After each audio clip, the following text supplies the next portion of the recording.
자, 감사합니다. 오늘 여러분들이 오셔가지고 마치 주일 예배 분위기가 납니다. 아멘. 코로나 이전의 그 주중 예배 수준으로 좀 회복이 되고 있습니다. 어쨌든 두 모녀의 용감한 결정, 또 하나님의 은혜 가운데 잠시 우리 교제를 떠났었지만 다시 교제 안으로 들어와 자매가 된 우리 서수영 자매님, 또 용기를 내고 주님의 제자가 되기로 결심한 우리 김혜명 자매님, 또 이렇게 함께하니까 정말 특별하고요. 또 집에서 인터넷으로 예배드리고 있는 우리 사랑하는 또 존경하는 형제자매 여러분, 너무 반갑습니다. 자, 오늘도 힘차게 우리 강수명 형제께서 찬송을 해주셨는데요. 사실 첫 찬송이 시작할 때 이미 우리는 예배를 드리기 시작한 거죠. 예배는 설교가 아니라 하나님을 찬양하는 모든 순서가 다 예배이기 때문에 이미 예배는 첫 찬송과 함께 시작이 된 줄 믿습니다. 아멘. 또 우리가 전통적으로 주중 예배 때, 주일 예배 때 앞에 찬송가 세 곡밖에 안 부르거든요. 그렇게 불러서는 절대 찬송가를 다 할 수가 없습니다. 우리가 충분히 찬송을 해야 우리 마음도 준비가 되고 또 하나님을 찬양하는 것을 더 많이 우리가 익힐 수 있거든요. 그래서 가능하면 많은 분들이 왔었으면 제가 더 이 찬양하는 시간 늘렸을 텐데 대부분 인터넷으로 보기 때문에 그런 아쉬움 때문에 지금 20분간만 지금 찬양을 하고 있거든요. 좋은 세상이 오면 수요일 날 이 앞부분이 정말 뜨겁게 찬양을 드리는 놀라운 시간이 될 줄 믿습니다. 아멘. 감사합니다. 자, 제가 오늘 준비한 설교 그냥 우리 가족끼리 모인 시간이니까 좀 더 성경을 공부한다는 생각을 가지고 제가 오늘 준비했습니다. 자, 오늘 설교 제목 그리스도를 옷으로 입은 사람들, 갈라디아 3장에 나오는 말씀이거든요. 너희들은 누구냐? 그리스도를 옷 입은 사람들이라고. 이 표현은 이미 구약에 나오는 표현들이거든요. 그래서 오늘 우리의 정체성, 그리스도로 옷 입다는 것이 뭘 의미하는지 오늘 함께 살펴보도록 하겠습니다. 오늘 주제 하나님의 영과 아름다운 인생. 제가 아름다운 교회, 아름다운 공동체, 아름다운 인생을 말씀드렸는데요.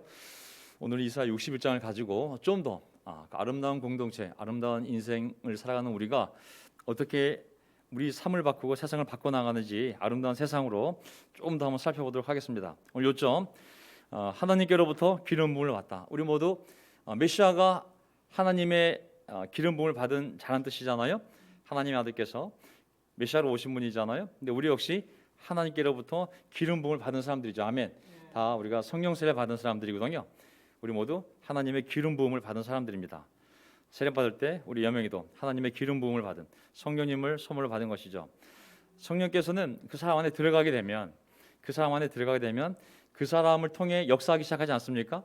오늘 성령님이 우리 삶을 통해서 어떻게 우리 삶을 끌고 가기를 원하시는지를 한번 살펴보고, 세 번째 우리가 누구냐면 예수님의 제자, 성령의 전, 하나님의 백성, 많은 표현들이 있지만 구약적인 표현을 보게 되면 하나님의 의의 나무요, 하나님의 봉사자들, 하나님의 사역자들이라고도 우리가 불러줄 수 있거든요.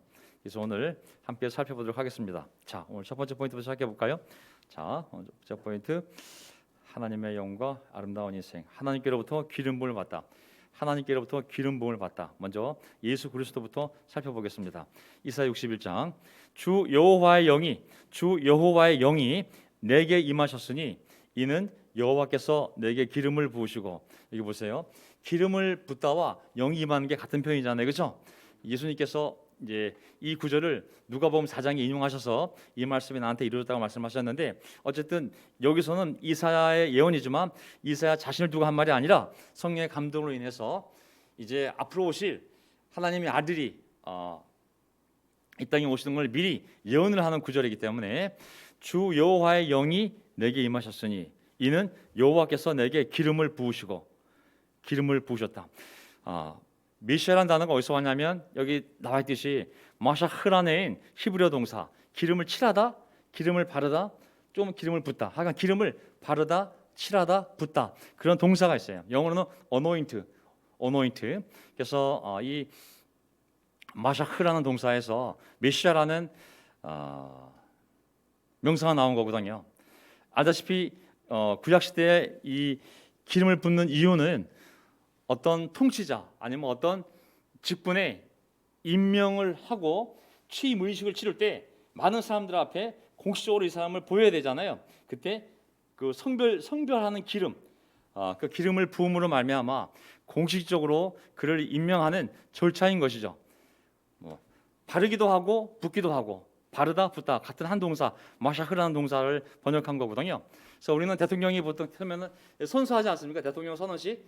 하지만 그 당시에 이 당시 성경 이 당시에는 누구든 예언자로 임명을 받던 제사장으로 임명을 받던 왕으로 임명을 받던 공직자가 되었을 때 바로 이렇게 거룩하게 구별하는 그러한 기름을 사람들 앞에서 부음으로 말미암아 공식적으로 이 사람이 하나님에 의해서 그 직에 세워졌음을 선포하는 것이죠. 자, 출애굽기 30장 30절 보게 되면은 출애굽기 30장 30절 너는 모세에게 하나님 하신 말씀입니다. 너는 아론과 그의 아들들에게 그 기름을 발라서 그들을 거룩하게 구별하고 나를 섬기는 제사장으로 세워라. 자, 제사장이 될 때 먼저 해야 될 일은 뭐냐면 이 사람은 하나님께 바쳐진 사람이다 라는 것을 세상 사람들에 알려야 되고, 그리고 하나님이 이들을 제사장으로 세웠다라는 것을 사람들에게 알려줘야 되잖아요. 그럼 절차가 뭐냐면 기름이 보통 기름이 아니라 하나님의 제조 방법을 알려줬어요. 그 제조 방법대로 아주 아름다운 향료를 넣고 아주 아름다운 향이 나는 그런 향이 나는 기름을 하나님의 제조 방법대로 만들면 이 기름은 아무데나 먹거나 바르면 안 되고 오직 하나님이 명령한 데에만 바르게 돼 있어요. 바르면 사람에게 바르면 이 사람은 하나님께 쓰임 받도록 보통 사람과 분리된 사람.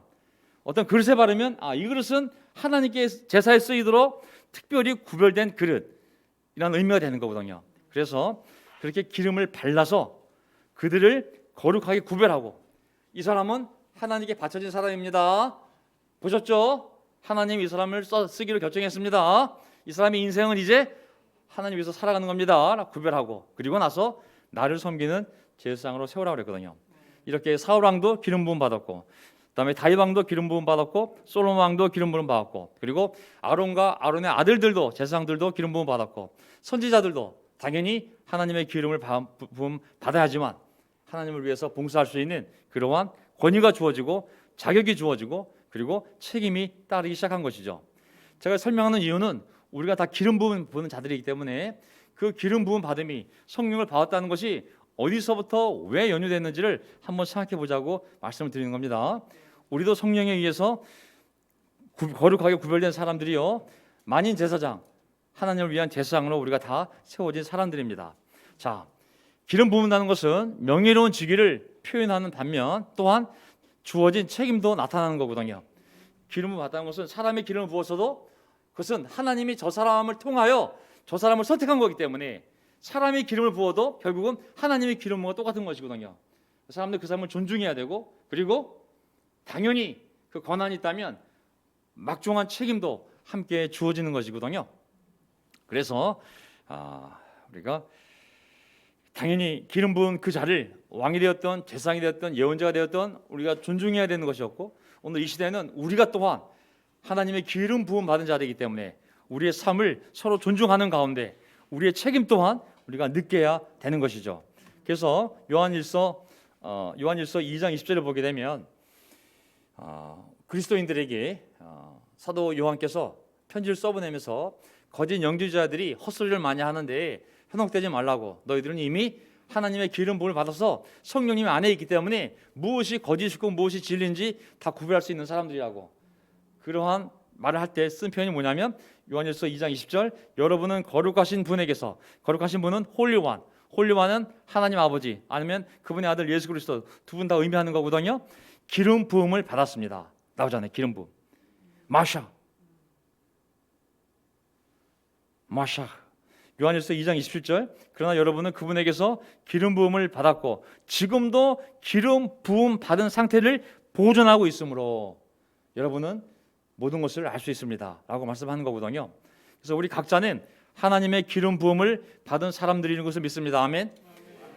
예수 그리스도가 헬라어잖아요. 이 헬라어는 어디서 보냐면 메시아, 기름 부음 받은 자를 헬라어로 번역했을 때 크리스토스가 우리나라 말로 그냥 그리스도가 되었잖아요. 우리 모두 그리스도인, 우리를 그리스도인, 영어로 크리스천을 부르잖아요. 동시에 우리는 메시아인. 구약적 표현을 보게 되면 다시 오실 메시아를 믿는, 오셨던 메시아를 믿는 것뿐만 아니라 그 메시아가 다시 오실 것을 믿는 그러한 메시아 사람들이라고도 할 수가 있습니다. 아멘. 어쨌든 우리는 전부 기름 부음을, 성령을 받았습니다. 아멘. 아멘. 여명이도 물통에 들어갔을 때 물통은 비록 깨졌지만 하지만 그 의식을 통해 하나님의 기름 부음이 있었던 것이죠. 이제 성령께서 그 삶과 24시간 함께하면서 성령의 역사가 일어날 것입니다. 아멘. 두 번째 포인트, 성령의 역사. 성령의 기름 부음을 받은 자는 어떤 일을 하게 될까? 어떤 인생을 살게 될까? 그것은 우리 뜻에 달려있지 않습니다. 그것은 성령님이 우리를 어떻게 인도하실까에 달려있지 우리가 어떻게 살까에 달려있는 것이 아닌 거거든요.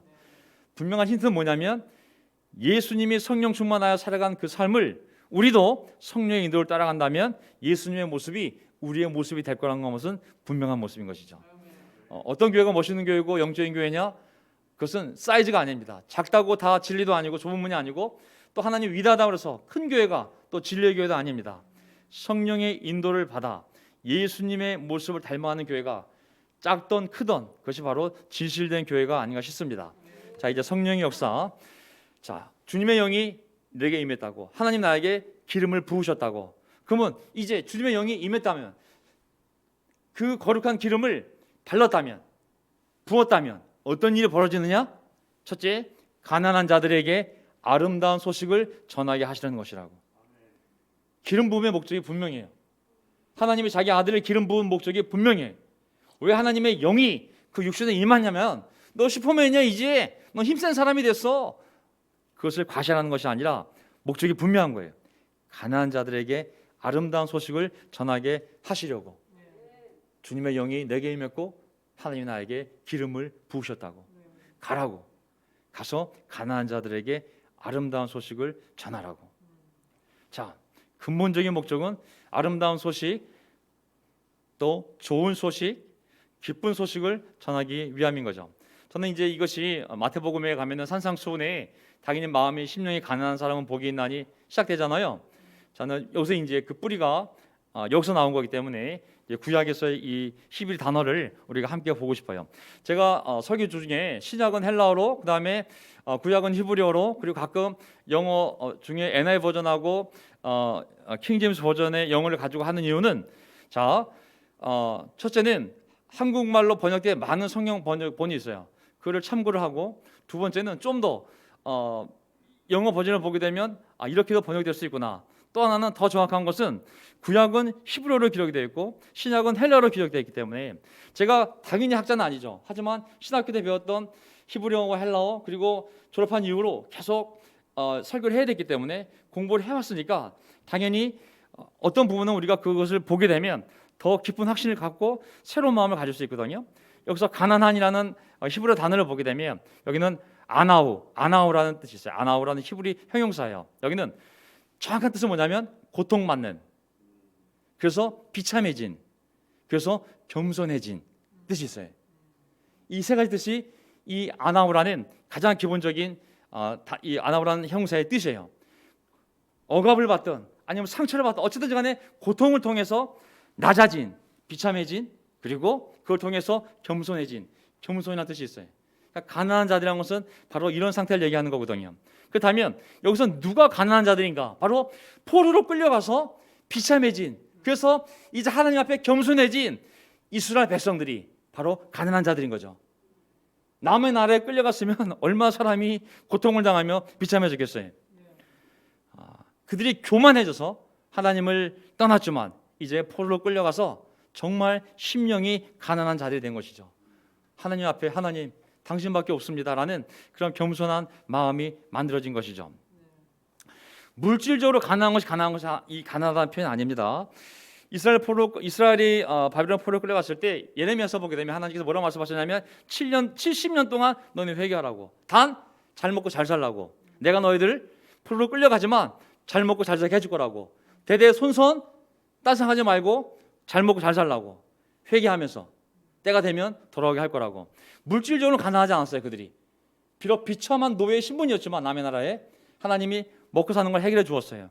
하지만 그들의 심령, 하나님의 백성이 남의 나라에 포로 끌려가 하나님을 섬기지도 못하고 제사도 못 드리고 사는 그 비참함, 거기서 오는 겸손함이 만들어졌던 것이죠. 이것이 바로 하나님이 그들에게 고통을 준 목적임을 알 수가 있습니다. 아멘. 아름다운 소식은 뭘까요? 이 복음인데, 복음은 좋은 소식, 기쁜 소식이에요. 그들에게 좋은 소식, 아름다운 소식, 그리고 기쁜 소식은 무엇이었을까요? 그래서 바로 야, 끝났어. 하나님이 드디어 너희를 해방시켰다. 이제 고국에 돌아갈 수 있게 되었어. 바빌로니아가 망했어. 하나님이 그들을 멸망시켰어. 이제는 돌아갈 수 있어. 이게 그들에게 아름다운 소식 아니겠습니까? 이게 1차적으로 여기서 얘기하는 의미가 되는 것이죠. 누구에게 정말 아름다운 소식이 됐겠습니까? 다시 고국에 돌아가기를 갈망하는 겸손한 마음을 가진 유대인들에게는 그 소식이 아름다운 소식이 되었겠죠. 주께서 나를 보내셔서, 자, 예수님이 이제 왜 아버지가 나를 보내셨는지 그 목적, 왜 주님의 영이 내게 임했는지, 그리고 왜 하나님이 나를 기름 부으셨는지 그 목적은 나를 보내셔서 마음이 상한 자를 싸매며, 기쁜 소식만 전하는 것이 아니라 나 소식 전했다, 나 이제 집에 간다 아니라 그들의 마음이 상한 자를 싸매며, 마음을 싸매며. 여기 보면은 나와 있죠. 여기 상하다, 마음이 상하다고 했을 때 표현 자체가 마음이라는 명사 레부, 그다음에 상하게 하다라는 샤브라는 히브리 동사가 여기 다 들어가 있어요. 이 상하다는 것은 뭐냐면 깨트리다, 부수다는 뜻이에요. 그러니 사람의 마음이 완전히 깨트려졌어. 그냥 으깨져 버렸어. 남의 나라에 가서 정말 살면서 70년 동안 너무 그 자존감, 그 모든 것들이 다 부서져 있는 거예요. 근데 하나님이 가셔서 그 마음을 싸매며, 싸매며 뭡니까? 히브리어로 하바시, 카바시, 묵다, 붕대를 감다. 예수님 이 땅에 오셨을 때 좋은 소식만 전한 것이 아니라 다 고쳐주시고, 귀신 쫓아주시고, 병 낫게 해주시고, 전부 한 명 한 명 다 회복시키지 않습니까? 포로된 자에게 자유를, 포로된 자에게 자유를. 이거 누구에게 얘기하겠습니까? 당연히 포로로 끌려갔던 유대인들을 얘기하지 않겠습니까? 내가 너희들을 다시 고국으로 돌아오게 하겠다고 자유를 선포하는 것이죠. 물론 궁극적으로는 죄와 죽음의 노예로 된 자들에게 예수님의 보혈의 피로 자유롭게 되는 것을 또한 의미하기도 하는 것이죠. 그래서 구약의 예언은 3단계. 1차적으로 그 시대에 처해 있던 상황에서, 2차적으로 처음 오신 메시아, 3단계는 다시 오실 메시아 때 이루어질 이 3단계의 예언이, 3중 예언이 다 여기에 포함되어 있는 것이죠. 자, 갇힌 자에게 노임을 선포하고, 갇힌 자에게 노임을 선포하고, 갇힌 자, 갇히다. 당연히 지금 바빌로니아 갇혀 있죠. 마음대로 떠날 수도 없고 올 수도 없고 여행할 수도 없고 노예로서 완전히 갇힌 자에게 노임을 선포하고. 여기서 갇힌 자라는 표현을 보세요. 아사르, 매다, 줄로 묶어버리는 거예요. 결박하다, 감옥에 집어넣다. 얼마나 구속된 삶입니까 이게. 저는 우리 그리스도인의 삶이 이런 아사르된 삶을 살면 안 된다고 생각합니다. 아멘. 이단들의 특징이 사람들을 아사르하게 만들어요. 교조의 욕망과 야망에 사람들의 삶을 완전히 구속시키죠. 그의 인격, 그의 가족, 이 모든 것들을 다 무너뜨리고 오직 그의 교리에, 한 교주의 야망에 사람들의 삶을 결박시키고 그 인생을 감금시켜버리죠. 하지만 하나님은 파카우, 오픈, 그것을 탁 열어주는 거예요. 오픈, 길을 열어주는 것, 닫힌 것을 탁 열어주는 것, 다시 고국으로 돌아갈 수 있는 그 길이 쫙 열리는 것이죠. 저는 우리가 예수를 만나서 정말 많은 물질적인 복도 받고 여러 가지 있을지 모르겠지만은 진짜 우리가 그리스도를 통하여 얻은 놀라운 이 선물은 바로 이 자유 그리고 노임이라고 믿습니다. 아멘. 우리의 과거의 삶의 결박으로부터의 자유. 내 몸에 아버지의 유전자도 있고 엄마의 유전자도 있고 조상의 유전자도 있고 그 문화 속에서, 그 통제 속에서, 살아온 방식에서 자신감 있게 그 묶임에서 나올 수 있는 그 용기와 자유 길이 열리지 않습니까? 이 삶의 열림, 기준으로부터의 이 탈출, 세상의 구속으로부터의 이 노임, 이것이 저는 뒤돌아보면 가장 놀라운 하나님이 준 새로운 삶이었다는 생각이 듭니다. 세상으로부터 노임을 받았지만 이 교회 안에서, 이 교회 안에 또 교리 안에서 묶인 바가 되었는데 이제 거기서부터도 제가 노임을 받지 않나 싶습니다. 오직 그리스도에게만 묶이는 거죠. 자, 그 다음에 2절, 여호와의 은혜의 해와 우리 하나님의 복수의 날을 선포하며. 하나님의 아들이 이 땅에 오셨을 때, 메시아가 올 때 하실 일은 뭐냐? 하나님의 은혜의 해를, 그리고 하나님의 복수의 날을 선포하는 겁니다. 은혜의 해 보세요. 구약에서 은혜의 해가 뭐냐면, 은혜가 은총, favor, grace예요. 하나님이 어떤 호의를 베푸는 것. 그래서 예를 들면 희년을 생각하면, 희년, 어떤 사람이 너무 가난해서 하나님은 모든 땅을 불화해 줬어요. 다 나눠줬어요. 잘 먹고 잘 살고 후손에 넘겨주라고. 근데 방탕했던지 아팠던지 어떤 이유로 다 팔아먹고, 땅도 팔아먹고 집도 팔아먹고 거지가 됐어요. 남은 건 몸뚱아리밖에 없어. 자, 절 사주세요. 남의 노예가 됐어요. 하지만 하나님은 동족끼리 절대 노예가 될 수 없다고, 반드시 희년이 되면 다 풀어주라고. 기풀 있죠. 희년, 주빌리, 희년이 되면 다 풀어주라고. 그래서 유대인이라면 잠시 어려운 상황에 의해서 스스로 남의 종이 되는지 모르지만 50년에 한 번 오는 이 은혜의 해는 모든 사람이 다 자유인이 되는 시간이잖아요. 그 해를 내가 선포하러 왔다는 거예요. 하나님의 아들이 이 땅에 오는 이유는 뭐냐면, 하나님의 은혜의 해를 선포하러 왔다고. 그것은 모든 사람이 그리스도 안에서 모든 죄를 용서받고 마귀로부터, 죽음으로부터, 그 노예 삶에서 해방되어지는 것을 선포하러 왔다는 거거든요. 근데 그것은 언제 이루어지냐면 하나님의 복수의 날에 이루어지는 거라고. 하나님이 악을 심판할 때, 그리고 의인의 구원이 함께 이루어지지 않습니까? 동시에. 하나님의 은혜는 그 악을 심판할 때 동시에 우리 삶에 이루어지는 거거든요. 결국 이 얘기를 듣는 그 당시에 포로로 끌려왔던 유대인들 생각해 보면, 야, 하나님의 은혜라는 것은 뭐겠어요? 내가 다시 고국으로 돌아갈 수 있는 그 길이 열렸다는 것을 의미하지 않겠습니까?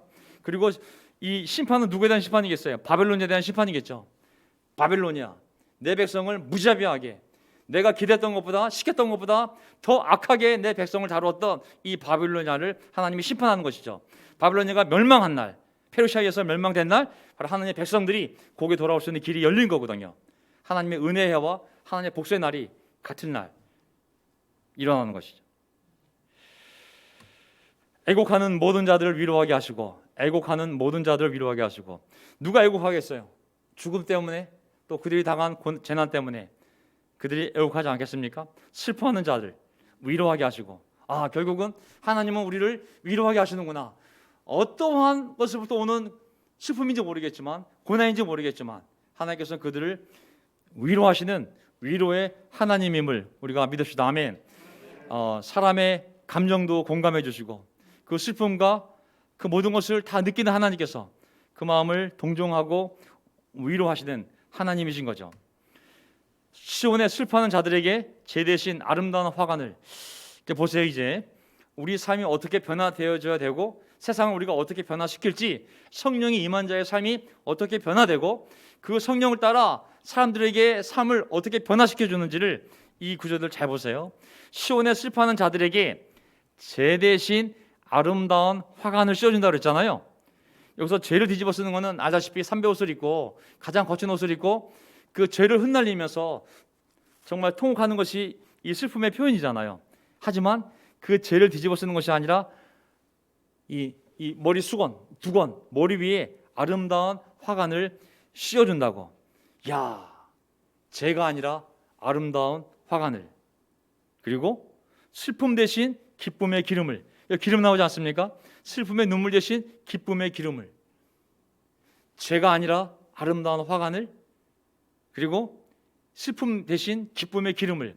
이 기름이 두 종류가 있다고 그랬어요. 하나는 성별하는 기름, 바로 아까 얘기했듯이 하나님의 제조 방법으로 아주 아름다운 향기가 나는 향유를 만들어서 하나님의 왕, 제사장, 예언자들 세울 때, 공식 취임시킬 때 붓는 기름과, 또 하나는 이렇게 잔치 때 쓰기 위하여 만든 또 아름다운 향기가 나는 기름이지 않겠습니까?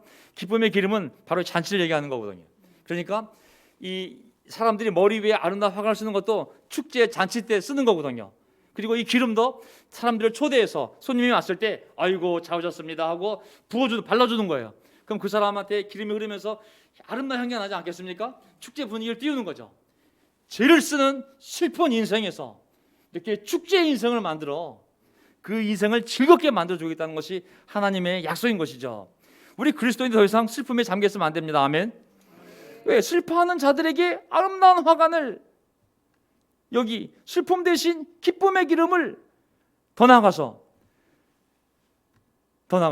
좌절감 대신 찬송의 옷을 주게 하시니, 이야, 좌절감 대신 찬송의 옷을 주게 하시니, 좌절감 대신 찬송의 옷을 주게 하시니. 좌절감이라는 단어를 거기 한번 보세요. 좌절감 단어가 한 단어로 되어 있지만 히브리 그 성경 본문을 보게 되면 두 단어로 되어 있어요. 두 단어. 이거는 어두운 영이라는 두 단어로 되어 있거든요. 심령이 약해진 사람, 정말 어두운 영이 눅눅이 정말 좌절감을 느끼며 정말 희망이 없는 상태 속에서 절망과 안 되는 일만 생각하며 힘이 쫙 빠져 있는 무기력한 인생에게 찬송의 옷을 주게 하신다고 그랬잖아요. 얼마나 놀라운 반전이에요. 이것을 이루기 위하여 바로 하나님의 영이 임했고 나에게 기름 부어서 나를 보내신 거라고. 완전히 달라진 인생을 얘기하지 않습니까? 그리스도가 이 땅에 임하시게 되면, 하나님의 아들이 이 땅에 임하시게 되면 그분이 성령의 인도를 따라 어떤 일을 하시냐면 바로 이렇게 슬픔 속에 있는 사람들을 아름다운 화관을 씌우고 그 고통 속에 있는 사람들에게 기쁨의 기름을 발라주고, 그리고 절망감 속에서 두려워 사는 사람들에게 바로 찬송의 옷을 주게 하신다고 그랬거든요.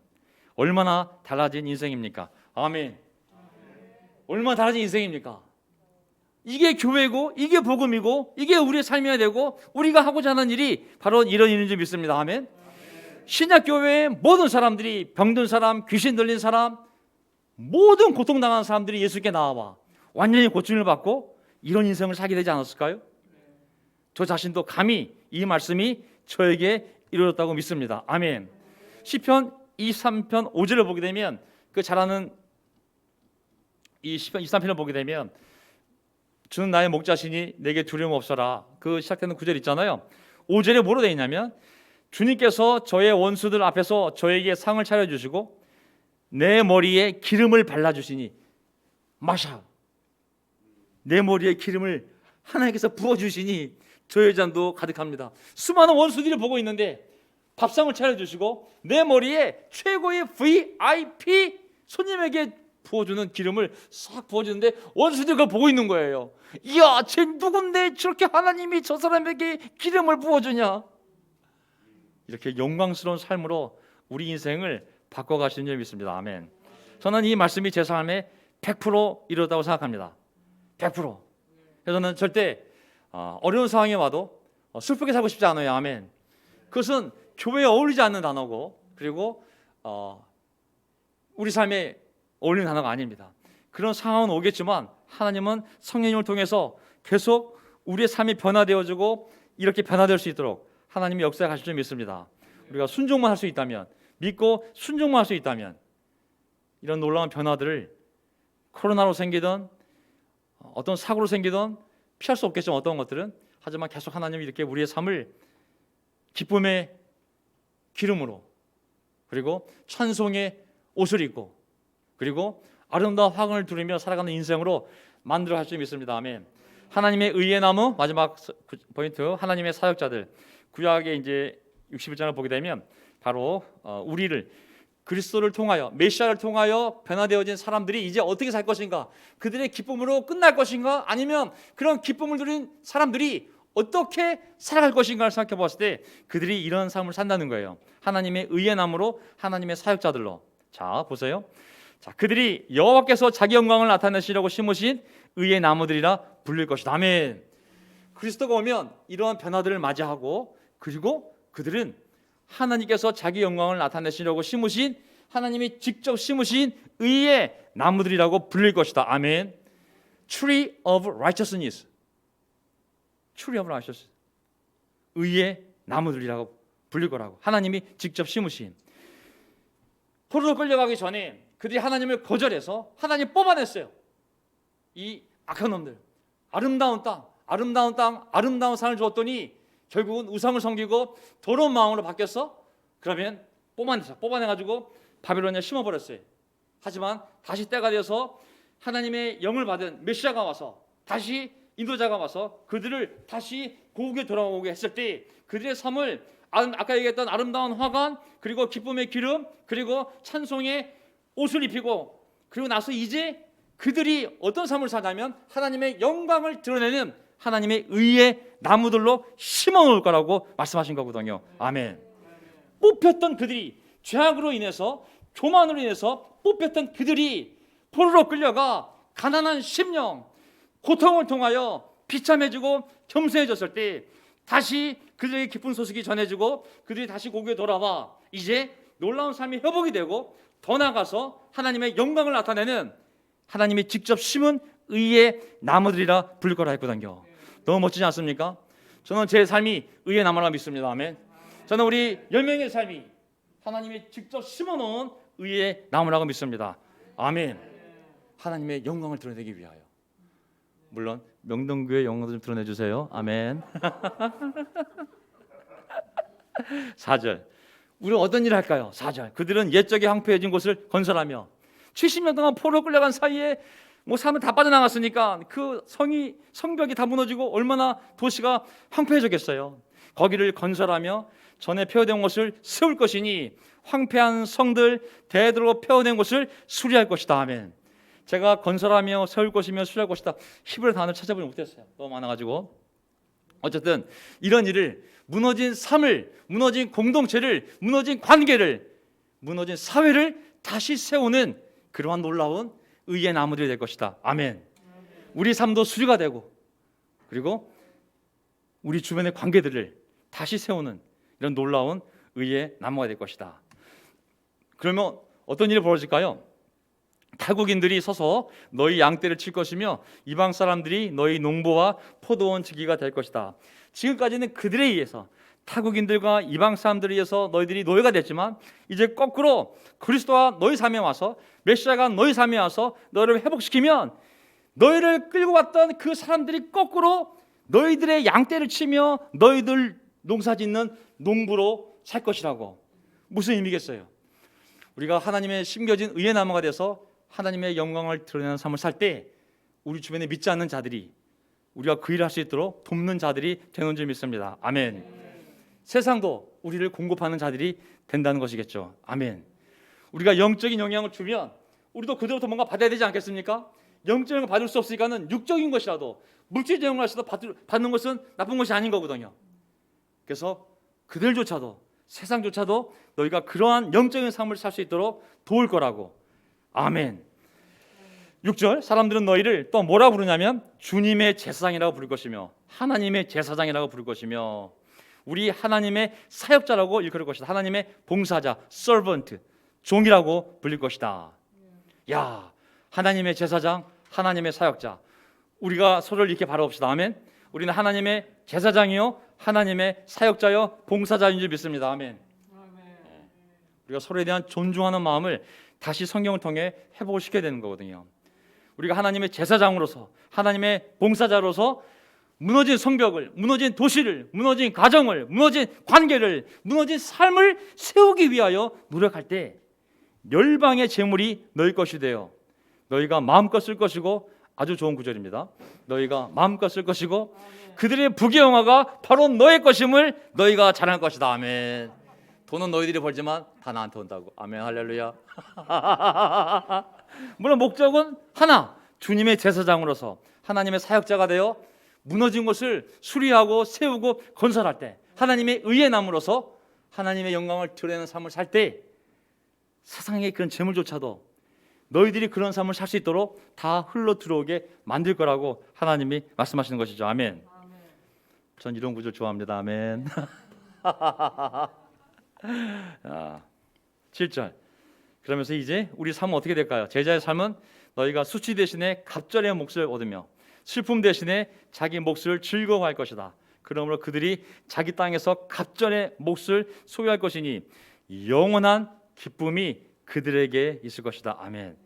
너희 인생의 몫을 다 누리게 할 거라고.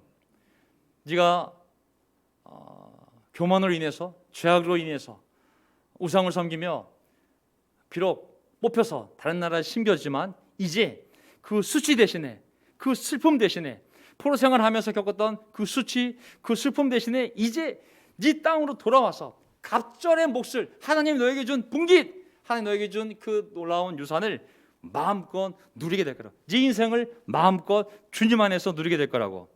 그때 영원한 기쁨이 너희 안에 있을 것이라고. 아멘. 이것이 바로 하나님의 영이 내려서 하나님의 기름 부음 받아 이 땅에 오신 예수 그리스도를 통하여 우리가 누릴 기쁨인 줄 믿습니다. 아멘. 더 이상 수치가 없습니다. 더 이상 슬픔이 없습니다. 이제 영원한 기쁨이 하나님 준 이 모든 삶을 함께 누리며 영원한 기쁨이 우리에게 있을 거라고. 잠시 고난을 겪지만 그게 영원할 수는 없는 것이죠. 모든 것은 지나가리라. 인내하면, 그리고 그 고난을 통해 무너지는 것이 아니라 겸손해지면, 잠시 비천한 마음이 들지만, 그 고난 때문에 잠시 비천한 상태가 되지만 우리가 그것이 쓴 마음이 아니라 겸손한 마음으로 가서 하나님을 바라고 믿고 겸손하면 이 모든 것을 하나님 우리 삶에 허락하시는 줄 믿습니다. 그렇게 되면 결론 구절, 그들의 자손이 민족들 가운데 그들의 후손이 백성들 가운데서 알려질 것이니 그들을 보는 모든 자들이 여호와께서 복 주신 자손임을 인정할 것이다. 너희 백성 안에서도 또 다른 민족들도 여호와께서 복 주신 자손임을 인정할 것이다. 물론 우리가 우리의 할 바를 다 했을 때 우리 자신과 우리 후손의 삶을 이렇게 하나님께서 세상 사람들이 인정할 수밖에 없는 삶으로 우리에게 만들어 가주시는 줄 믿습니다. 아멘. 그래서 우리는 이제 이렇게 합시다. 내가 여호와를 크게 기뻐하며 10절 내 영혼이 나의 하나님을 즐거워할 것이다. 아멘. 이는 그분께서 내게 무슨 옷을 입히시며 구원의 옷을 입히시며 의의 겉옷으로 내게 두르셨기 때문이다. 여기 잘 보세요. 난 이제 기뻐할 거라고. 여호와를 기뻐하며 내 영혼이 나의 하나님을 즐거워할 것이다. 이는 그분께서 나에게 무슨 옷을 입히시며 구원의 옷을 입히시며. 구원이 뭐라고 그랬어요? 동사로는 야샤, 히브리어로. 하지만 명사형은 예수와. 예수. 예수의 옷을 입히시며. 갈라디아 3장 27절. 여러분은 모두 세례를 받아 그리스도와 하나가 되고 그리스도를 옷으로 입은 사람들이기 때문입니다. 아멘. 구약 말씀이 이루어졌어요. 구약 말씀에 구원의 옷을 입히시며 그분께서 너에게 구원의 옷을 입히시며 너를 완전히 보호할 거라고. 하나님의 의의 겉옷으로. 우리가 누굽니까? 사도 바울이 얘기했습니다. 너희들은 그리스도를 옷으로, 그리스도, 예수 그리스도, 예수와 구원을 옷으로 입은 사람들이기 때문입니다. 아멘. 우리 삶이 하나님에 의해서 보호받고 이 겉옷의 의의 겉옷으로 보호받고 있지 않습니까? 그리스도의 옷을 입고 우리가 이 확신을 가지고 세상에서 가장 안전한 옷을 입고 있고 가장 안전한 삶을 살아가는 줄 믿습니다. 오늘 요점 지난주 거죠. 예. 지난주에 아름다운 교회, 아름다운 공동체, 아름다운 인생에 대해서 말씀드렸는데 오늘 저는 다시 좀 그 부분을 다시 한번 구절들을 보면서 그리스도를 믿음으로 말미암아 우리 삶에 어떤 일이 일어났고 또 어떻게 우리 삶이 흘러갈지를 함께 살펴본 거거든요. 오늘 제목 그리스도를 옷으로 입은 사람들. 우리가 그리스도를 옷으로 입은 사람들입니다. 아멘. 그리스도인들. 주제 하나님의 영과 아름다운 인생. 하나님의 영은 우리를 아름다운 인생을 인도하지 않겠습니까? 우리는 하나님께로부터 기름을 받은 사람들이요, 따라서 성령님이 우리 안에 역사하면 그 성령을 따라 살아가는 사람들입니다. 성령을 따라 산다면 우리는 하나님의 의의 나무요, 하나님의 봉사자들이요, 또 아까 뭐라고 그랬습니까? 하나님의 제사장들이요, 또한 하나님의 봉사자, 사역자라고 말씀드렸습니다. 그 삶 안에는 영원한 기쁨이 있다고 말씀하셨거든요. 우리가 그 기쁨을 누리며 많은 사람을 구원하는 교회가 되기를 간절히 바랍니다. 아멘. 코로나라서 어려운 일들이 많이 벌어지고 있어요. 사실 자영업을 하는 사람들이 타격을 굉장히 많이 받았습니다. 장장 2년이에요. 2개월도 아니고 2년 동안 굉장한 타격을 받았고 경제적으로 무너진 사람들도 많고 폐허가 된 사람들도 많거든요. 우리가 의지할 수 있는 것은 겸손한 마음을 가지고 하나님께 의지한다면 하나님께서 반드시 그가 기름 부음 받아 세운 자들을 그렇게 고통 속에 살도록 절대 슬픔과 수치 가운데 살도록 내버려두지 않을 겁니다. 하나님이 반드시 역사할 것이며 구원의 하나님께서 우리의 삶을 어떠한 방식으로든 구원해 나가셔서 우리가 계속 하나님의 의의 남으로서 하나님의 제사장으로서 또 봉사자로서 살아갈 수 있도록 인도해 하실 줄 믿습니다. 아멘. 제가 기도하고 마지막 찬송 부르고 시작할까요? 예. 하나님 아버지 감사합니다. 오늘 구약 이사야서 61장 말씀을 통하여 하나님의 영을 받아 하나님의 기름 부음을 받아 이 땅에 오신 메시아 당신의 아들 예수 그리스도의 삶이 이 땅에 임하였을 때 그 은혜의 해를 통하여 사람들의 삶이 어떻게 바뀌는지를 살펴보았습니다. 죄를 뒤집어 쓴 인생에서 화관을 쓴 인생으로 좌절감 속에 어두운 영 속에 살던 사람들이 찬송의 옷을 입고 그리고 슬픔 대신에 기쁨의 기름을 바르며 얼마나 놀라운 삶의 변화를 주님께서 우리 삶에 허락하셨는지를 또한 깨닫게 됩니다. 아버지 하나님, 우리의 삶의 목적과 우리가 어디로 가야 되는지를 잊지 않게 도와주십시오. 우리의 영적인 눈이 맑아져서 우리가 어디에 있고 어디로 가야 되는지를 놓지 않게 도와주십시오. 하나님, 돈은 문제가 되지 않습니다. 주님, 돈이 없어서 예배당을 구할 수가 없어서 하나님께 예배를 드리지 못한다는 것은 거짓말입니다. 어떤 목사들이 대형 교회를 세우며 대한민국 곳곳에 부동산 투기를 해놓고 그것을 자식에게 넘겨주며 아들에게 십자가를 넘겨준 거라 하든 거짓말하는 대형 교회 목사가 있습니다. 천국을 믿는 목사가 이 땅에 수많은 건물을 소유하는 것은 하나님 복음을 전하는 것이 아니라 사기를 치는 것입니다. 아버지 하나님, 정신을 차리게 도와주십시오. 우리가 살아있는 이 인생 몇 년이 남아있는지 우리는 알지 못합니다. 하나님의 허락해 놓은 이 놀라운 인생을 우리가 영원한 기쁨 가운데 속에서 하나님의 의의 남으로서 하나님의 봉사자로서 하나님의 제사장으로서 우리가 구원해야 될 사람들을 구원해 나갈 때 하나님은 이 세상에 있는 모든 재물을 통하여 우리를 도울 수 있다고 분명히 말씀하셨습니다. 구원, 예수와 구원의 옷을 입은 자들로서 그 구원을 전하지 않는다면 하나님 이 교회가 서 있어야 할 아무런 이유가 없음을 또한 고백할 수밖에 없습니다. 하나님 도와주십시오. 우리의 영이 맑아질 수 있도록 우리가 왜 여기 있는지, 왜 모였는지, 돈의 문제도 아니고 직장의 문제도 아니고 하나님 다 줄 수 있음을 분명히 믿습니다. 하나님 도와주십시오. 우리의 영이 맑아져서 영의 인도를 따라 바로 이 구원을 지키며 구원을 전하며 사람들을 구원하는 그런 살아있는 주님의 의의 나무요 하나님의 제사장이요 하나님의 봉사자들이요 하나님의 사역자들로 살아갈 때 우리 안에 있는 모든 필요를 주님이 넉넉히 채울 수 있는 분임을 믿고 고백합니다. 어려운 가운데 있는 형제자매들, 당장 눈앞에 아무것도 보이지 않겠지만 하나님만 바라보게 도와주십시오. 그 하나님의 이름 안에, 예수의 이름 안에 바로 하나님 그들의 필요한 모든 것이 그 이름 안에 있습니다. 그 믿음을 회복하게 도와주시고 겸손히 의지하여 하늘 창고가 열려 그들 삶에 쏟아 부어지는 하나님의 복을 그들이 경험할 수 있도록 도와주시고 어느 누구도 한 명도 죽는 날까지 단 한 명의 영혼도 구원하지 못하고 하나님께 가는 것이 아니라 많은 영혼을 구원하고 그리고 그들과 함께 주님 앞에 갈 수 있도록 저의 삶을 인도하여 주시옵소서. 우리의 주님이신 예수 그리스도 이름으로 기도합나이다. 아멘.